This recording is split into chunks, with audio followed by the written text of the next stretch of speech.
I'm wondering what the role of learning another language has in learning. Learning another language is a fantastic idea.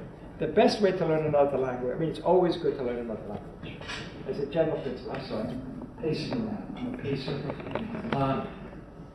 It's always good to learn another language. It's best to learn another language when you're young. Because in those circumstances, you learn it as well as the primary language, and you have absolutely no accent. Now, I think I have relatively little accent, and if people listen very carefully, sometimes they can spot a little Alt Wien, mostly a lot of Brooklyn.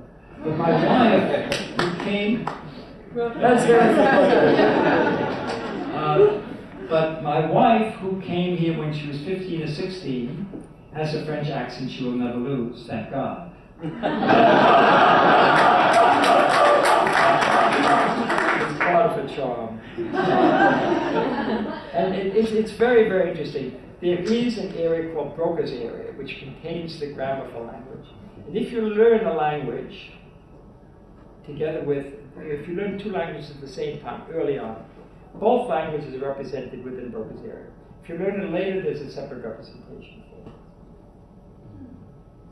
Yeah. Yes? What about memory and dreaming? I really don't know much about dreams. Certainly, in dreams, you have several things. As Freud said, you often incorporate the day's residue. So if I dream tomorrow, probably tonight, something here, meeting with Sir.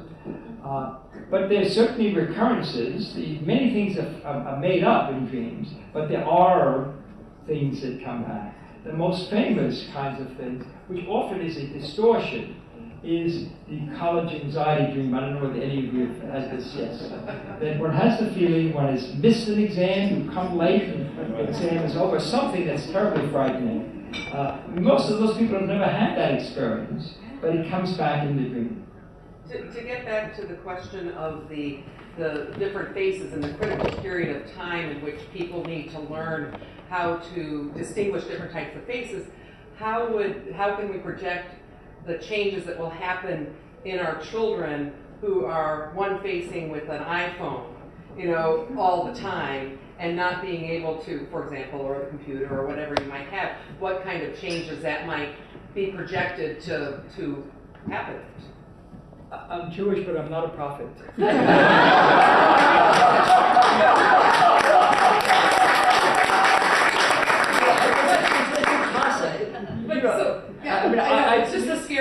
It's a rhetorical question. But you see, I think one of the things that's very hard to judge, and why I think we as parents have to be extremely careful in watching, is our children are being exposed to things that are radically different.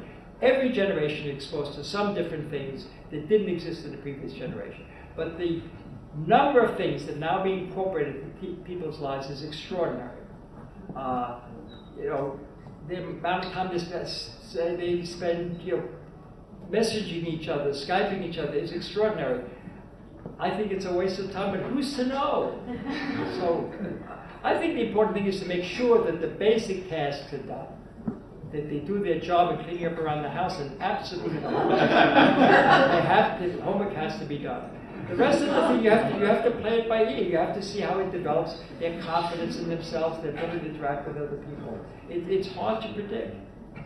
This is also part of life. They're going to have to live with this. I mean, you and I don't need Facebook, but they can't live without it.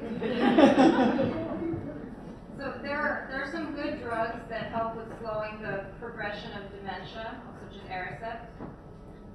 You don't think so? All right, well.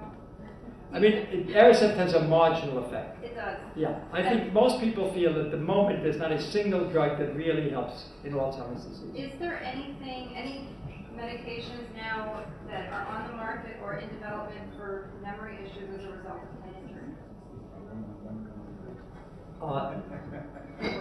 There may be, but it's not an area I really specialize in. I would think not, but that's just my guess. There are several kinds of head injuries, and some of them are really quite treatable. A friend of mine, Tony Damasio, a very famous neurologist, came to do a Charlie Rose program with me. and he did extremely well during the program. But several days later, he began to have serious difficulties as a result of a head injury. What happened is he was riding a subway train while he was in New York, before the Charlie Rose program, and he fell and he bumped his head, and he sustained on both sides a subdural hematoma, which is the accumulation of blood. As the clot gets bigger, it presses on the brain and it causes symptoms. So you need to go in there. You can clear out those clots, and most of the time, if you get it early enough, the symptoms resolve completely. Concussions, as we're hearing about from football players, I don't think there's good treatment for that. And you see terrible consequences from that. You know, Parkinson's disease, dementia, all of these things are increased in incidence as a result of repeated head trauma. How about the role of cognitive therapy? Do you feel like that is successful? I think cognitive therapy is fantastic. I think Aaron Beck, are you a cognitive I'm therapist? a speech language pathologist who do cognitive therapy. Cognitive, do you people know what cognitive therapy is? I'll tell you one last story and then we'll stop, okay? You will like this. In fact, you should do a film on Aaron Beck. So, the main issue with psychoanalysis, which is a very profound view of the human mind, is that Freud came from a very good scientific tradition, but felt the biology of his time was not adequate to try to develop a biological explanation of these things. So he developed a sort of a psychological, cognitive psychological theory of mental function. He didn't, as he was developing this, think of any way of testing them. And it was completely non-empirical. I was a very good clinical observer, and a number of things that he saw were true, but it was hard to be certain that they were true. And there were a lot of things he said that were wrong, and one didn't know for the longest time they were wrong. For example, he had zero insight into female sexuality. One of the reasons I studied Clint, Kokoschka, and Sheila, because they had enormous insight. You know, Clint slept with 4,000 women. You'd have to be blind, deaf, and dumb not to get insight into female sexuality. So he just missed out on a number of things.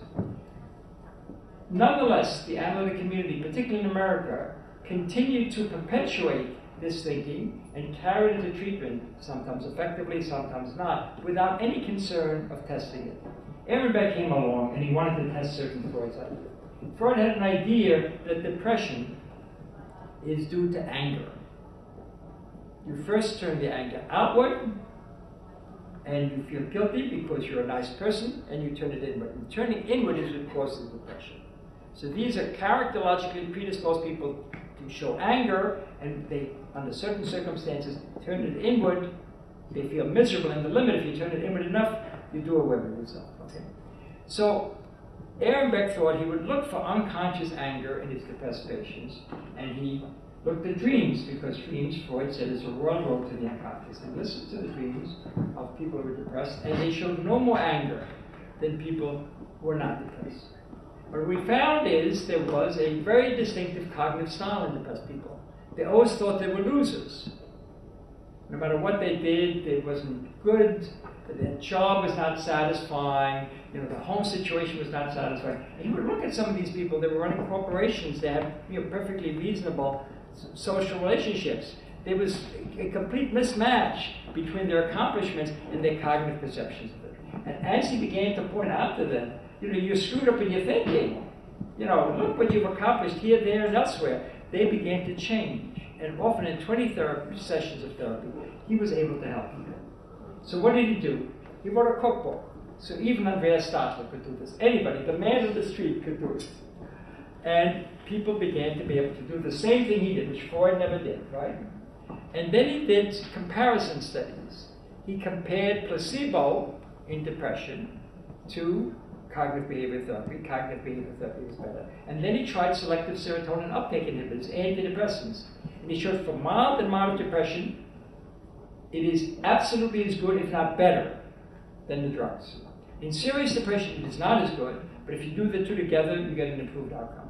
So I think the reason Aaron Beck is so extraordinary is he took a component of psychotherapy and he put it on what is necessary, a really solid scientific basis. Not to say that more can't be done, but he really showed how it could be done. I should tell you, in Britain, the National Health Service, this is the only kind of psychotherapy that it accepts and covers for cost for. all other kinds of psychotherapies, they wouldn't do that. Thank you very much for your patience. We have plenty of time.